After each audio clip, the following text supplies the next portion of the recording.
On accueille Christelle Niasme. Bonsoir, vous êtes la nouvelle maire de Villeneuve-Saint-Georges. Vous venez d'être élue hier, parce que la municipale s'est déroulée hier, le second tour.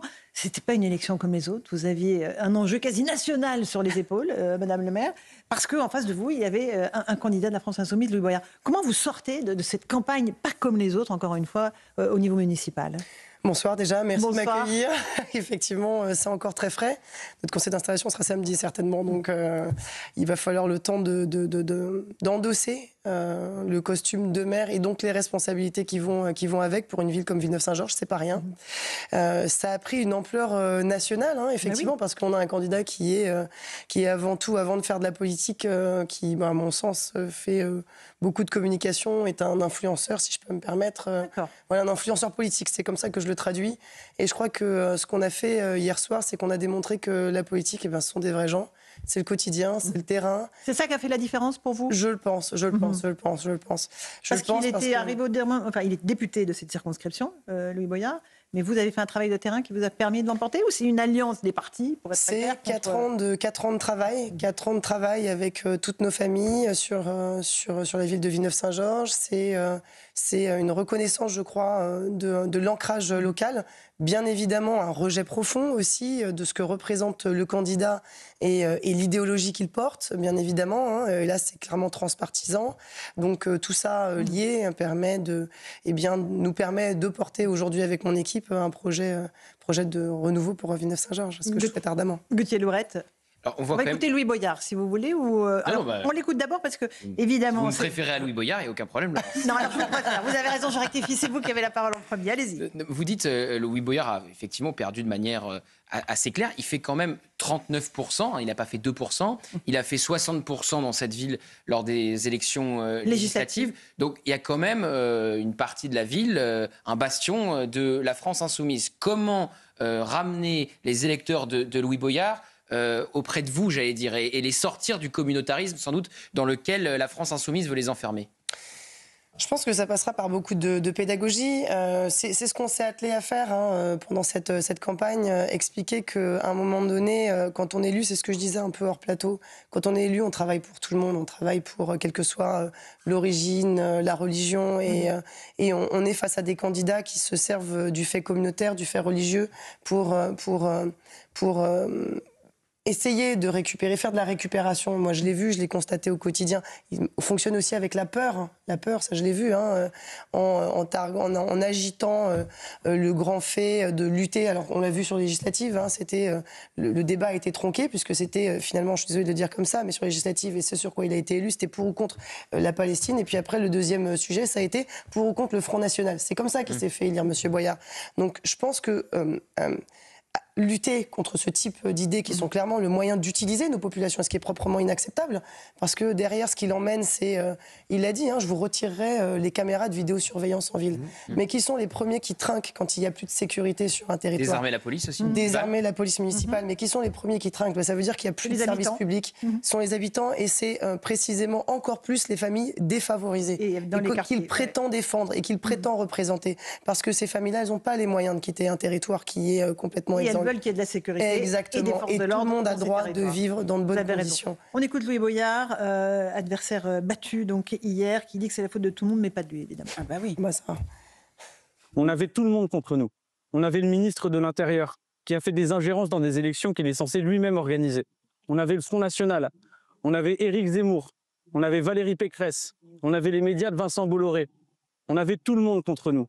Et malgré tout, regardez-nous. On est là. Fort, fier, digne, solidaire. Et je le dis aussi, où étaient nos camarades? Où étaient les écologistes? Où étaient les communistes? Où étaient les socialistes? Où étaient-ils quand on a imploré la fusion? Ils n'étaient pas là. Où étaient-ils quand on a eu besoin d'avoir du soutien, quand on a qualifié notre liste de communautaristes? Ils n'étaient pas là. Où étaient-ils quand on a eu besoin de leur voix aujourd'hui pour battre l'extrême droite? Ils n'étaient pas là. Voilà pour Louis Boyard. Il oublie juste une chose, Louis Boyard, c'est que, sous votre contrôle, il avait déclaré qu'il passerait au premier tour. Et donc, par définition, qu'il n'aurait jamais besoin des écolos, du PS. Bien sûr. Alors, Rachel. Là, c'est vraiment la quintessence de la victimocratie. Exactement. C'est-à-dire, voilà, regardez comme je souffre, j'ai eu tout le monde contre moi. Mais en droit, juridiquement, on a ce principe, cet adage latin nemo auditur, nul ne peut se prévaloir de sa propre turpitude. À partir du moment où vous êtes contre la France et contre la République, forcément, vous avez la République contre vous. Mais surtout parce qu'il parle des médias Bolloré. Donc, ah oui, je suis fasciné par ça. Ne laissons rien passer. Donc je veux bien répondre là-dessus. Parce que moi, je suis fasciné. Quand il y a des révélations faites contre un candidat de droite, prenons l'exemple Fillon, d'un journal de gauche, Mediapart, et que ce candidat perd une élection à cause de ces révélations, il trouve ça formidable. Là, effectivement, le média Frontières, et on s'en est fait l'écho, a révélé qu'il y avait un pro-Hamas sur la liste de Louis Boyard. Ça a été déterminant dans le choix du Parti socialiste de ne pas fusionner ensemble avec Louis Boyard. Il ne répond pas sur le fond, puisque l'information de Frontières est vraie. Il y avait un pro-Hamas sur la liste. Il y avait aussi des candidats condamnés avec un casier judiciaire sur la liste de Louis Boyard. Il y en avait 2 avec des casiers judiciaires. Révélation aussi du média Frontières, dont CNews s'est fait l'écho. Là, ça ne dérange pas. C'est-à-dire que, là, je veux dire, là, ça les dérange. Là, effectivement, ça les dérange. Mais quand c'est des révélations qui visent un candidat de droite, ça, il n'y a pas de problème. Louis. La question, c'est les révélations étaient vraies, et donc il n'arrive pas à répondre sur le fond. Bien sûr. Louis, Madame Elmer. Non, moi, il y a une question que je me pose. Vous dites depuis le début de l'émission que vous voulez absolument faire l'unité, mais quand on voit une telle haine, comment ça va se passer, votre premier conseil municipal? Comment on fait l'unité avec Louis Boyard, qui va siéger donc, dans l'opposition au conseil municipal, et l'ancien maire qui vous déteste, Philippe Gaudin, parce que non, mais vous avez gagné et qu'il aurait aimé continuer. Enfin, tout ça, c'est sa faute en plus. Donc. Bien sûr. Alors, Et j'ai envie de dire que parce que effectivement, ça n'a pas été, ce n'aura jamais été 4 années faciles, et encore moins sur cette campagne. Toute cette haine et cette volonté de démolir, je pense qu'il faut le faire comme on l'a fait pendant 4 ans, c'est rester sur sa ligne, peut-être répondre avec encore plus de positivisme sur ça. Moi, je doute fortement. Alors, l'ancien maire a communiqué tout à l'heure en disant qu'il siégerait au conseil municipal par amour de Villeneuve. Tant mieux, au moins on se rejoint là-dessus. Et puis, moi, je doute fortement que le candidat Louis Boyard siège dans l'opposition, mais c'est peut-être là qu'on verra son intérêt pour le territoire et pour les enjeux locaux aussi. Il y a peut-être un risque électoral pour lui. S'il déserte le conseil municipal, il est quand même élu de la circonscription. On est bien d'accord. Ça peut poser un problème pour sa prochaine élection législative. Nous verrons. Le conseil d'installation a lieu samedi. Nous verrons qui sera présent. On profite de votre présence pour juste écouter Jean-Luc Mélenchon. On parle de la France insoumise et de Louis Boyard, qui lui alors s'est exprimé aussi ce week-end. Il était aux côtés de Louis Boyard la semaine dernière, mais il a pris des positions honnêtement qui sont assez surprenantes. Si vous prenez les mots et vous les placez dans une autre bouche, ça pourrait vous surprendre. Écoutez ce qu'il dit à propos du grand remplacement en France. Oui, monsieur Zemmour, il y a un grand remplacement. Oui, monsieur Bayrou, il y a un grand remplacement. Quel est ce remplacement? Ce remplacement, c'est celui d'une génération qui vient après l'autre et qui ne ressemblera jamais à la précédente. Vous autres qui avez eu la chance de vous mélanger, de vous découvrir, de vous entendre chanter, parler, cuisiner, jouer de la musique, vous savez l'importance de ce mélange, l'importance de cette créolisation qui crée du neuf. Car non, le futur n'est pas voué à être le passé toujours recommencé. Et il y en a assez de passer son temps à faire l'apologie de la tradition. J'ai même entendu des gens me dire « Nous sommes les dépositaires d'une tradition et nous devons la défendre. » Mais ah oui, allez-y, allez-y. Essayez de lire un texte du XVIe siècle dans la langue de l'époque, vous ne comprendrez pas 2 mots. Qu'est-ce que vous nous racontez? Qu'est-ce qu'il fait Jean-Luc Mélenchon, Rachel Kahn? Il a vieilli, non?